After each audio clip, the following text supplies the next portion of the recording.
The Winds of Change, a full cast audiobook, written by Leena Valtapaz and narrated by Loganne Digma. Chapter 2.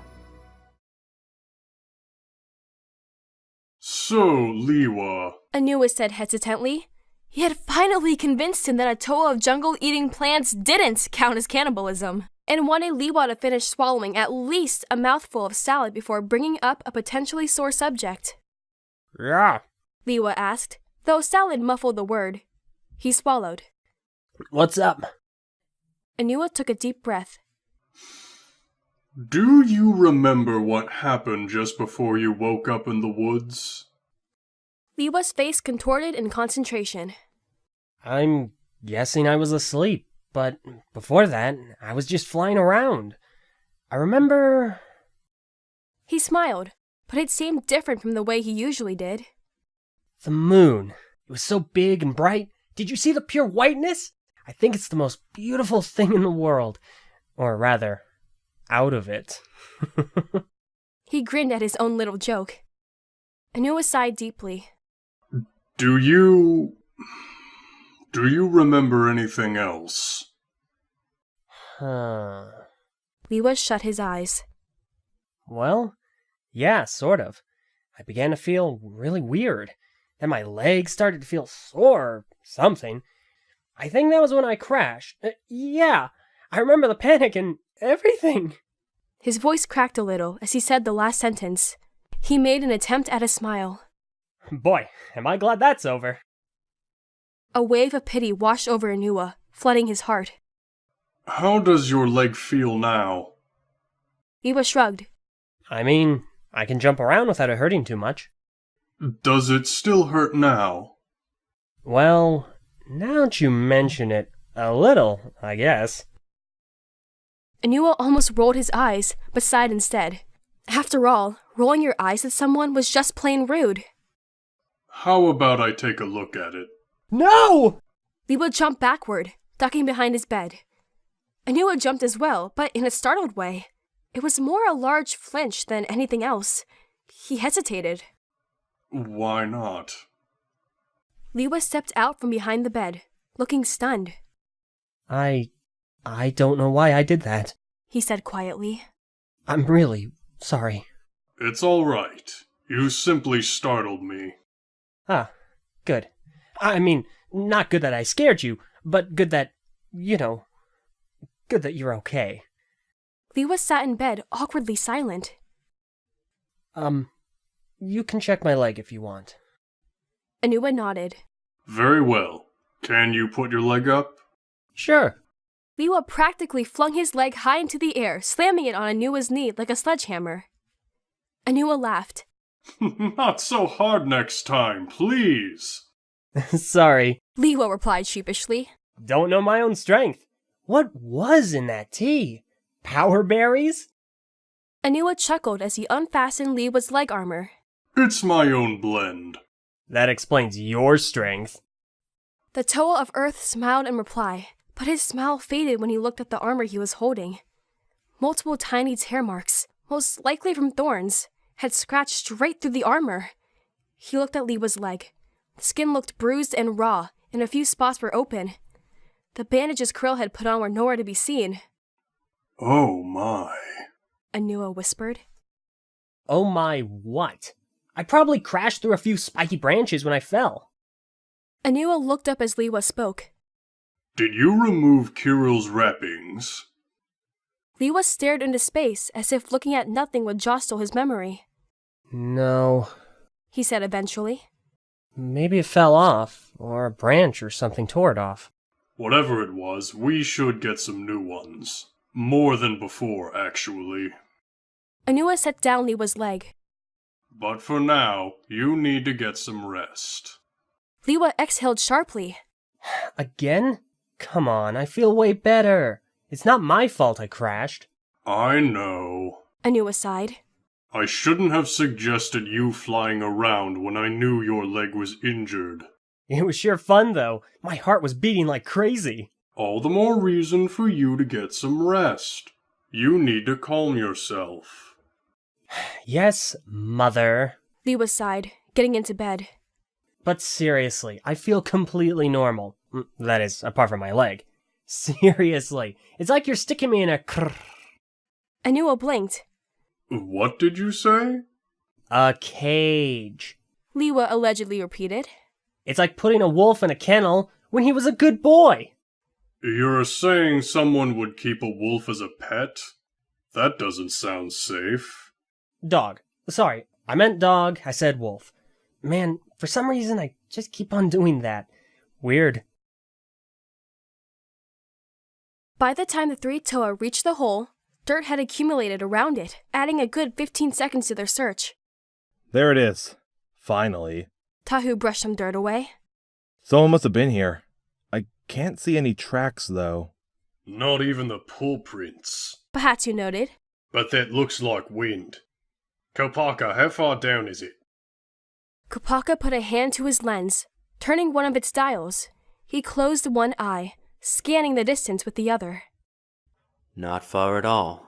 He said mildly. Around 7 meters. Great. Tahu said, reaching for his swords.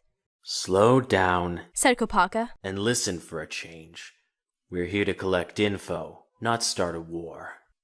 What did I just say? Tahu grunted in annoyance. We're here for info, not for fun. Close enough. Pohatu, lightstones? Right here. Pohatu replied, handing Kopaka 2 large crystals, each a little larger than his hand. Tahu can make his own light. He said, seeing Kopaka's confused expression. That's no excuse for having me use up my power. Tahu said heatedly. Pohatu turned to Tahu sternly. Each stone took 10 minutes to make. I created them in advance. I'm still not at my strongest after making them. Creating a fireball takes less than a second, and we'll be in that cave for far less than the time it took me to make those stones. Who's the one complaining? You, kind of. Not the point. Besides, we couldn't wait any longer. To make a new lightstone would waste too much time. It's almost half an hour till the sun sets. Tahu turned to the sun, shielding his eyes with a hand. Already? Cliff cultures. I'll miss Gali. Kopaka stiffened, but his voice was calm as he spoke. What? You had something scheduled? Tahu folded his arms. Doesn't have anything to do with you, whatever you think it is. Then he added as an afterthought. Get your mind out the gutter. Kopaka's fist tightened. I was thinking nothing of the kind. But knowing how you can be after a few Seidu drinks, I wouldn't exclude the possibility. Tahu's mouth fell open. He stammered a few moments before stopping, staring in stunned silence. Pohatu landed a hand on Kopaka's shoulder. Hard. That was uncalled for. You don't care about what Tahu said? Kopaka replied curtly. Pohatu's eyes narrowed to slits. He let go of Kopaka's shoulder with a rough push. You're Toa. He said, addressing both. It would do you both well to start acting the part. Then, snatching one of the lightstones from Kopaka's hand, he made his way into the darkness. Tahu recovered from his shock, but remained uncharacteristically silent. The only sounds from him were a snapping of fingers and the quiet whoosh of a fireball. After a quick dirty look at Kopaka, he jumped down the hole. The sounds following were a metal clatter and voices. Tahu!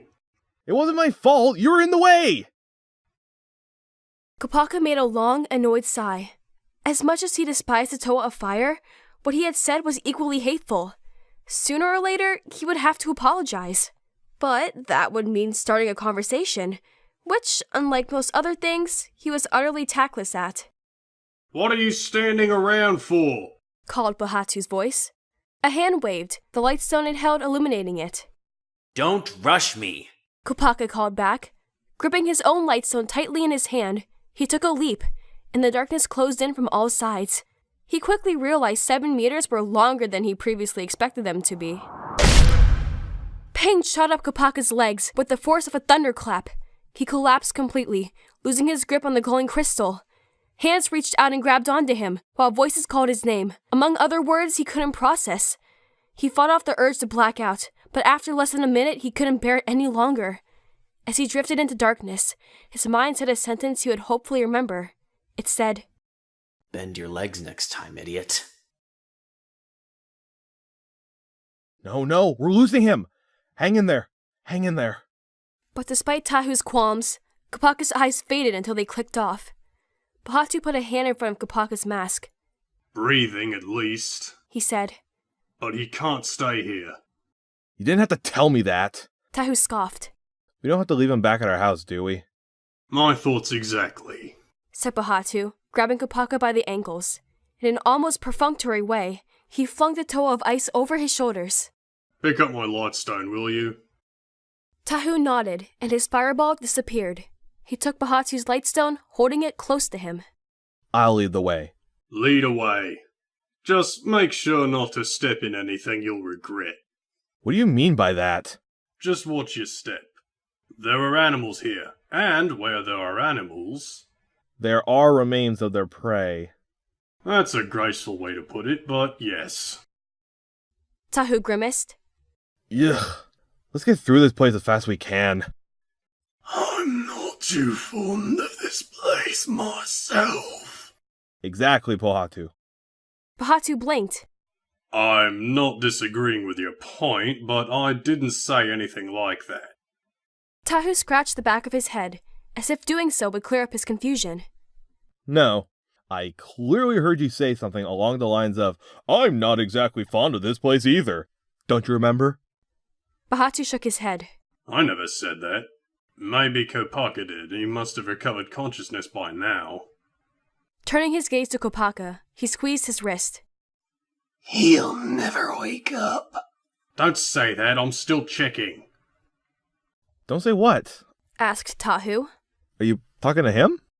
Pohatu blinked a few times, trying to figure out Tahu's import. No, he said slowly. I was replying to what you had said. What did I say? I don't remember asking something that had a reply like that. Kopaka didn't speak. Pohatu said. And neither did I. Who else could have said he'll never wake up? Tahu jerked back as if the words had physically pushed him. I may hate him, but I would never want him to die. Not like this, anyway. He added quietly. Pohatu stiffened. What do you mean by not like this? Doesn't matter. Tahu said. Just a healthy bit of rivalry. Rivalry is always healthy. Tahu smirked. That was sarcasm, wasn't it? I didn't know you could be sarcastic. Pohatu replied, setting Kopaka down. What? Tahu said, confused. I wasn't being sarcastic, you were. I hadn't said anything. Pohatu said. There's probably more to this place than meets the eye. You mean like my eyes? Said a voice. Tahu didn't have the time to turn around when something scratched straight across his back, sending a stinging, pulsing surge of pain throughout his entire body. Taking a shuddering breath, he whipped his hands behind him, reaching for his swords. Sharp teeth answered, biting deeply into his wrist. A wolf's howl of triumph echoed throughout the cave, and its howl of pain followed. Then silence. Pohatu yanked his dagger out of the beast's stomach. After wiping off most of the blood from the blade, he sheathed it. Tahu clutched his wrist, eyes shut tight. His hand was twitching uncontrollably. Stupid, Pohatu said quietly. All of us were stupid enough to not bring healing tools. Every single one of us. Idiots! He continued to say such things as he lugged up Tahu, letting him lean on his shoulder. He kept cursing, though it was more like incoherent muttering by now, while he dragged Kopaka to his feet. Kopaka's lens clicked for a second. He groaned. Bend my legs, I know. He looked up. How long was I out? Now, it was Pohatu's turn to groan. Oh, so now you wake up. Just after one of those wolves almost killed Tahu. Almost killed? Kopaka shook off Pohatu's arm, rushing to Tahu's side. Did anyone bring healing tools? No, that's why I've been swearing my... Look, Kopaka said. Off this entire... What is it? Pohatu said, exasperated. Kopaka turned to Pohatu, looking scandalized, but he quickly recovered a neutral expression. There's some dim light coming from that tunnel. It looks like moonlight. An exit? Pohatu thought aloud. Let's go. Light. Tahu whispered, eyes still shut. Bring me to The light. That's the idea. said Kopaka. He frowned slightly. Pohatu, wait. He said, turning to the Toa of Stone. How can we be sure Tahu won't be affected in any way? Pohatu's eyebrow arched. By? The moonlight. Kopaka pressed. He's obviously hurt, and Lewa was hurt too. A wolf attacked both Lewa and Tahu. That carcass in the corner tells me that much. And you know what happened to Lewa. Pohatu frowned. We need medical help as soon as possible. It's sliced through his back armor like a sword through fruit. You should know that, what with your lens. Besides, more wolves could find us in here. It's safer to leave. Makes few opportunities for those things to claw us too. Light. Tahu gasped, stumbling toward the tunnel. Kopaka folded his arms. Fine. He said begrudgingly. But just in case, we should at least remove his mask.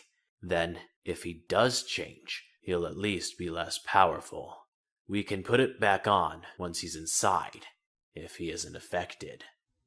Sound enough. Pohatu replied. Turning to Tahu, he called his name and was about to request he come over, but Tahu had disappeared. Pohatu's eyes widened. The Akodans. He breathed. Before Kopaka could say anything, the Toa of Stone took off, a tornado of sand covering his legs. Kopaka made no hesitation in creating his own method of transport. Tearing his shield in two and throwing it to the ground, he stepped into the built-in footholds, then got off, rotated them the right way, and put them on. He was testing their durability, of course. Obviously. Reaching his spear out toward the ground, Kopaka felt a little elemental power go from him to the ground, which froze instantly. He pushed off the ground with his spear, and soon he was sliding by at unimaginable speeds. He skidded to a stop, finding Tahu in front of him. They were both a few meters away from the exit, which Pohatu appeared to be guarding. Tahu was quivering more than ever. His voice shook as much as his body as he said, Light. I need light. Kopaka picked up his shield, snapping it together. I don't like the darkness either, but trust me, it's safer this way. Trust you? Tahu made a weak attempt at a laugh. It sounded more like quiet coughing. After all these years, you think I should trust you?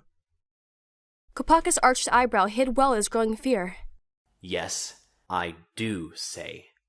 You're not being yourself, Tahu. Snap out of it. Tahu laughed again, not noticing the Toa of Ice approaching him.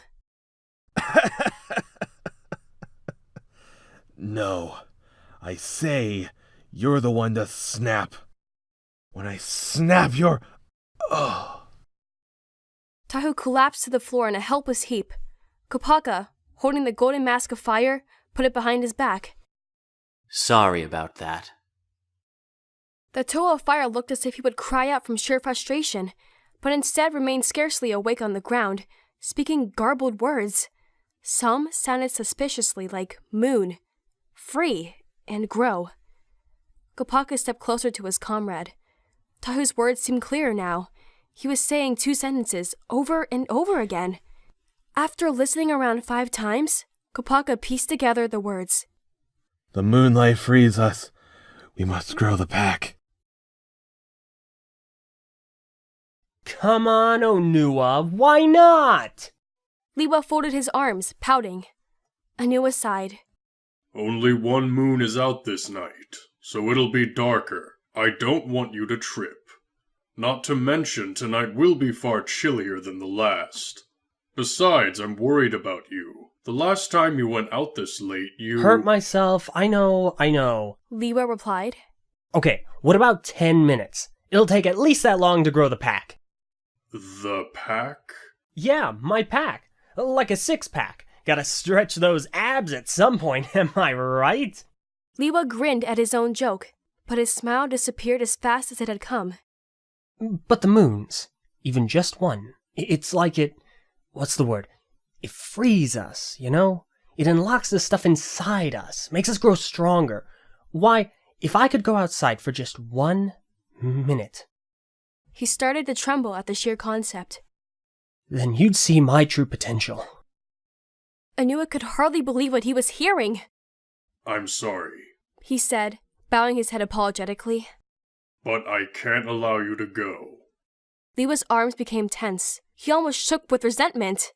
You just can't take a hint. I need to go out there. They're calling me. They need me. Onua stepped back against the door. He reached behind his back to lock it. Who are you talking about? Who are they? Lewa grabbed his head. Even from the other end of the room, Onua could hear his breaths. They were short and sharp, as if he were in pain. I don't know, but I need to go out there, okay? I need to meet them. I have to be free. Just leave me alone! Onua reached behind him. Making no sudden movements, he took out his hammer. I'm afraid I can't do that, Lewa. He said slowly. Did Lewa wince at his name being called? You really don't get it. I need to be out there, out with the light, okay? As he spoke, he noticed the closed shades at the window. Onua followed Lewa's gaze. No. Dropping his hammer, he made a single bound across the room, just as Lewa was opening the shades. Unfortunately, the Toa of Earth hadn't thought about the landing, but at least he didn't land on top of Lewa. He crashed into him, knocking them both into the wall. The Toa of Earth climbed out of the rubble, brushing himself off. Turning around, he asked, Are you alright, Lewa? I didn't mean to hurt you. Lewa heaved a large plank of wood and plaster off himself with surprising ease. Stop calling me that! Lewa, Lua, Lewa, it's stupid! Well, Onua said, keeping his voice steady and calm. what shall I call you then? Not I. Lewa replied, grinning like a lunatic. Us. It's us. The moonlight frees us. We must grow the pack. Lewa's smile disappeared. It was as if an invisible force had torn it clean away, revealing a neutral, unemotional expression. Lewa paid no heed to Onua, acting as if he didn't exist. The moonlight frees us. He said tonelessly. We must grow the pack. The moonlight frees us. We must grow the pack. His mantra grew louder as he approached the window shades. Lewa, please don't make me have to hurt you. For the first time, Onua's voice shook as he grabbed Lewa's wrist. Lewa made a snarling noise, twisting his arm around so Onua couldn't keep holding on without hurting himself. But Onua kept his grip. I can't let you hurt anyone. We must grow the pack. The moonlight frees us. Tahu continued mumbling, or rather, Kopaka thought grimly, the creature that was Tahu. At least he couldn't hurt anyone, even if the city was close by. Tahu's body was maskless. But even so, both Pohatu and Kopaka kept a wary eye on him. Kopaka finally tore his eyes away. This doesn't make any sense. Tahu wasn't in the moonlight at all yet. He didn't finish his sentence, shaking his head in frustration. Pohatu kept his gaze. Check him with your scanner. From the looks of it, only his mind's changed. Good idea. Kopaka replied, deciding now wasn't the time to correct Pohatu. It was a visor, not a scanner. Sure enough. He said a moment after activating his visor. But it's not just his mind. From what I can tell, the venom's in his whole body, but for some reason only the part in his mind is active.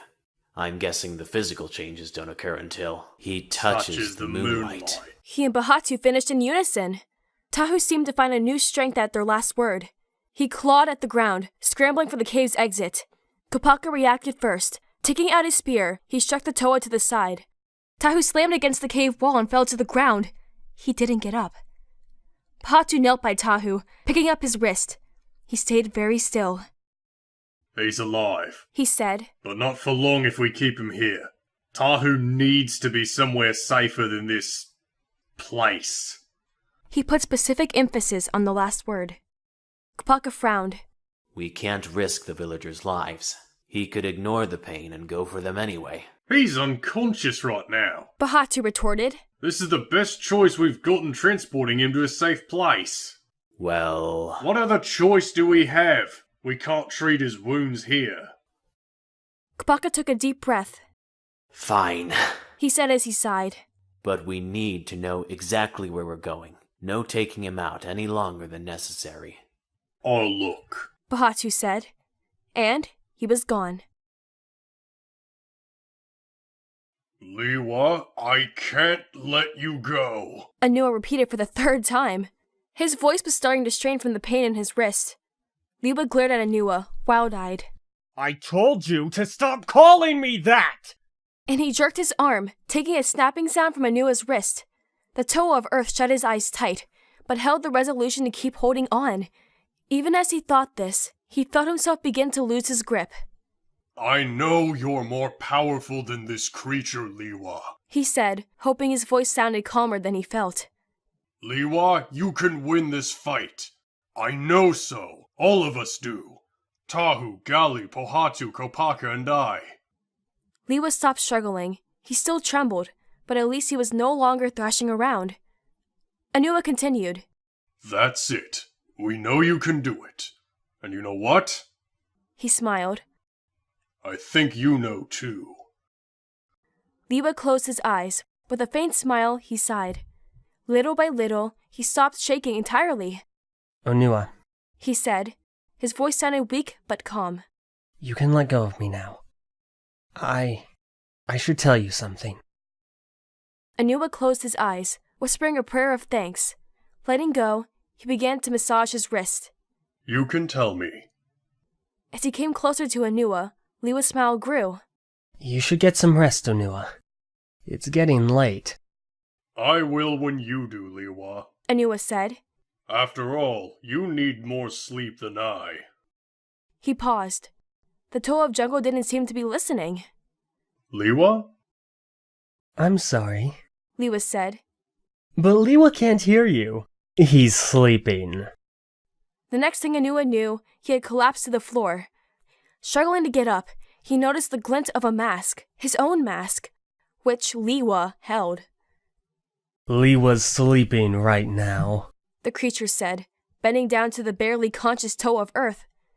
Onua could do little more than lift his hand a few centimeters up. The beast laughed the exact same way Lewa would. You look so exhausted, but don't worry, I can awaken you. It began to walk toward the window. No. Onua barely whispered, wincing. It turned around. Don't worry, it only hurts for the first half minute. Besides, I won't jump out the window. We need only open it to free ourselves. Slowly, Onua managed to curl his hand into a fist. After counting from 3 in his head, he desperately lunged for the beast despite the sheer physical agony. His aim was true. Lewa crashed to the ground, Onua's body pinning him down. Stop it! It screeched. I'm trying to do the right thing! To grow the pack! Onua didn't respond. His eyes barely glowed, and his breathing was slow. Unconscious. Typical. It struggled to free itself, kicking with Lewa's legs and clawing with his hands. 2 agonizingly long minutes later, it finally scrambled free. Onua was still knocked out. The beast smiled. Turning around, it walked in front of the window. Onua was just awakening when he saw Lewa's arms force both curtains to the side. Immediately, Lewa's voice cried out, and his body crumbled to the ground, shaking violently. His shoulders tensed up as the armor shifted, molding its own shape to become flatter, pressing against his skin. His legs grew smaller, and sharp claws began to show from his boots. His bones made a grinding sound as his jaw stretched out into a muzzle, filling with teeth. Onua dearly wished he could do more than lie on the ground, staring helplessly at his once friend, now stood on all fours. The wolf, free at last, howled in triumph. It turned to the fallen Earth Toa. It was time to grow the pack. As the creature lurched towards Onua, a voice called out. How the... Curious, it turned to the noise, and an armored boot kicked it squarely in the face. Gali put her leg back down as the wolf fell to the floor in a heap. Noticing Onua was maskless, she quickly scanned the room with her eyes. It took a few seconds, but when she found it just below the window, she grabbed it, hurrying to Onua and fitting it onto his face. Onua's eyes were dim, but staring. I didn't want to believe it, He said slowly. but I saw it. This was the first time Gali had ever heard Onua's voice shake from fear. What are you talking about? She asked, then added quickly. You don't have to tell me if it scares you. Onua lumbered to his feet. That. He said, pointing at the stunned wolf. That's Lewa.